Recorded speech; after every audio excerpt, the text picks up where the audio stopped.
கிறிஸ்துவுக்குள் அன்பானவர்களே, ஆண்டுடைய திருப்பெயரிலே உங்களை வாழ்த்தி ஆசீர்வதிக்கிறேன். தேவன் இந்த புதிய நாளின் நன்மைகளை வேண்மைகளை கொடுத்து நம்மை தாங்குவாராக.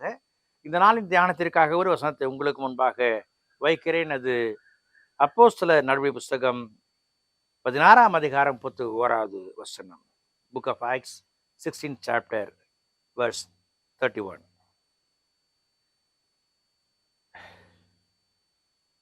அதற்கு அவர்கள், கர்த்தராகிய இயேசு கிறிஸ்துவை விசுவாசி, அப்படி நீயும் உன் வீட்டாரும் ரட்சிக்கப்படுவீர்கள் என்று சொல்லி.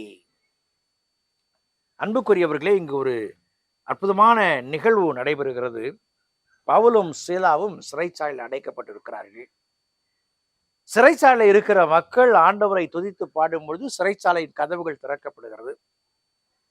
அந்த கதவுகள் திறக்கப்பட்டதை கண்ட மாத்திரத்திலே இந்த சிறை காவலாளி, இவர்கள் தப்பி ஓடிவிட்டார்கள், உடைத்து கொண்டு, ஆகவே எனக்கு ஏதோ கேடு வந்து விடுமா என்று சொல்லி தன்னை கேடு செய்து கொள்ள அவன் முற்படுகிறான். அப்பொழுது இவர்கள் சந்தித்து, எங்கள் ஆண்டவர் இதை செய்தார், நீ ஆண்டவருக்குள் வா என்று சொல்லி அழைக்கிறார்கள்.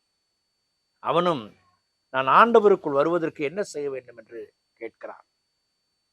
அந்த கேள்விக்கு பதிலாகத்தான் நீ இயேசு கிறிஸ்துவை விசுவாசி என்று சொல்லுகிறார்கள். அன்புக்குரியவர்களே, ஒவ்வொரு மக்களுடைய வாழ்க்கையிலும் ஒரு கதை இருக்கிறது. இந்த கதை இல்லாதபடிக்கு அல்லது நிகழ்வை கதையாய் சொல்லுகிற சூழல் இல்லாதபடிக்கு யாருமே இருக்க முடியாது. நான் எங்கே பிறந்தேன், எந்த மருத்துவமனையிலே பிறந்தேன், அல்லது வீட்டிலே பிறந்தேன், அல்லது என்னுடைய இளமை கால பருவ நிகழ்ச்சி, என்னுடைய நண்பர்கள், அவர்களோடு கூட நான் செலவிட்ட நேரங்கள் என்று பல்வேறு விதமான காரியங்களை நாம் சொல்லுவதற்கான வாய்ப்புகள் உண்டு. எல்லா நிலைகளிலும் ஏதோ ஒரு தேவையை மையப்படுத்தியே அந்த கற்பனைகள் அல்லது அந்த கதைகள் உருவாக்கப்படுகிறது. இங்கே இந்த மனிதன் வாழ்வை தேடி ஒரு காரியத்தை சொல்லும்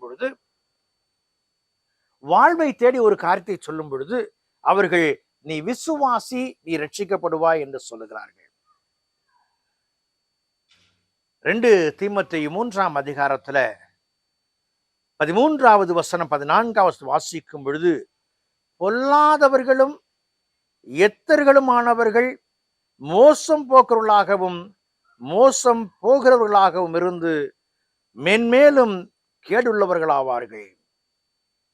இந்த உலகத்துல நம்ம ஏமாற்றுவதற்கான எத்தனையோ கதைகளை, கற்பனைகளை நாம் பார்க்க முடிகிறது.